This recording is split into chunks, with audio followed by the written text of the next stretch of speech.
Good morning, my dear students. I hope you all are keeping safe and healthy. My name is Abha and today I am here to share a story about Christmas. And the name of the story is How Grinch Stole Christmas. So, the people of Whoville really loved Christmas. Every year when December came, they all got busy decorating the houses, baking gifts, baking cakes, giving gifts. And Whoville looked really beautiful with all the shining bells and stars and twinkling lights throughout December. But there was somebody who lived in the north of Whoville in a cave. His name was Grinch, and Grinch hated Christmas. Now, I cannot tell you why, what was the reason. Maybe his head was not screwed tight, or maybe his shoes were tight, or maybe his heart was really small, it was shallow, it was tiny. Or maybe he never had a family. He always lived alone. He never had someone who loved Grinch. So he could not understand the joy of celebrating a festival together. So Grinch stood there at the edge of his cave and he looked down at Whoville, the people of Whoville, on the eve of Christmas. It was 24th December, and Grinch wondered, tomorrow is Christmas and I must stop it from coming because I can't bear the noise of the people laughing and dancing and singing, and the noise. The people, they would feast all day and feast and feast and feast. But that was not all. The people of Whoville, tall or short, rich or poor, they all would stand together, they would hold hands together, and they would sing and sing and sing. The more Grinch thought about it, the more worried he became. He knew that tomorrow morning all the children, boys and girls, would wake up to Christmas and they would run to their gifts and toys, and then they would make the noise. So what would he supposed to do? He started to think. And after lots and lots of thinking, Grinch got an evil idea. He quickly got up. He made a small Santa hat for himself and a coat. He wore that and he looked exactly like Santa. But one thing was missing. It was the reindeer. But Grinch did not have a reindeer. But do you think that stopped Grinch? Not at all. He looked around and then he noticed his dog Max. He got a big horn and a red ribbon. He tied the horn with the red ribbon to Max. And then he put some empty bags and sacks on his sleigh. He was all ready to go. And then Grinch came down to the small town of Whoville. He stopped in front of the first house. All the houses were lit beautifully with lights. Cold ice filled the air. And then Grinch came down from his sleigh and said, this is my stop number 1.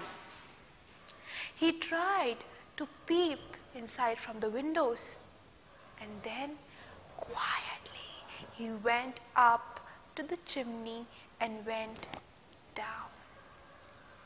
He came out of the fireplace.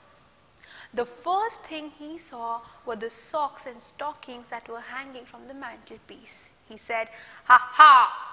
These are the first one to go." He opened his sack and he kept the socks and the stockings inside. And slowly Grinch took everything, from decorations to the puddings, to the gifts, to the ribbons, everything. And then when he was busy doing his work, he turned around and he saw, yes, the big, beautiful Christmas tree. And he said, I am definitely going to take that one as well. As he was moving towards the Christmas tree, he heard something. Somebody was coming. When he turned around, he saw a little tiny girl. Her name was Cindy. She was just 2 years old, and she had got up from her bed for a glass of water. She looked at Grinch and he said, hello Santa, why are you taking our Christmas tree? Grinch said, why my little sweet tiny tot? There is a light on the Christmas tree which is not working. I will take it and I will bring it back. And then he patted the little girl, gave her a glass of water and sent her to bed. With great difficulty, Grinch picked up the Christmas tree, put it in his sack, and then he went out climbing the chimney. And in the same manner, Grinch did the same thing to every house in Whoville. He took everything, the presents, the ribbons, the lights, the pudding, the gifts, the candies, the stockings, the socks, everything. And then he climbed up to his cave 3,000 feet. How happy Grinch was. He thought, now the people are waking up to Christmas and they are going to cry because I have everything. I am sure Christmas is not going to come.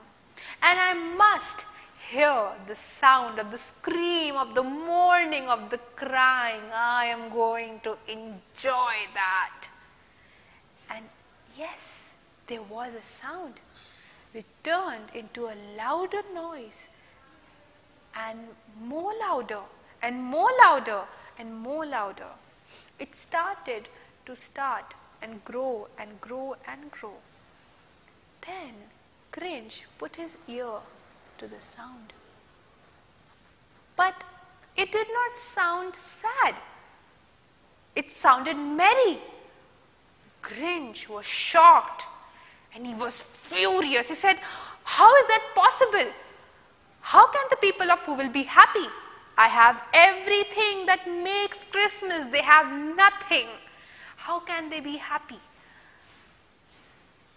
But all Grinch heard was a sound of people singing and dancing and praying and merrymaking because it was the time of the birth of Jesus Christ. After a few moments, Grinch realized that maybe Christmas does not come from a Christmas tree, from gifts, from decoration, from delicious food, but it actually comes from the real joy, the real happiness, the love people share on the day of Jesus Christ's birth. That is what makes the festival. The other things come after that. And the moment Grinch realized that, he felt really guilty. He packed all the things up again on his sledge and he went down to Whoville. He was scared. He thought, how would the people of Whoville react? Maybe they'll be angry with him. But nothing of that sort happened. The people of Whoville welcomed Grinch happily. And Grinch, he joined them in the festival and celebrated Christmas with them all day. And from that day onwards, Grinch loved Christmas. Thank you very much.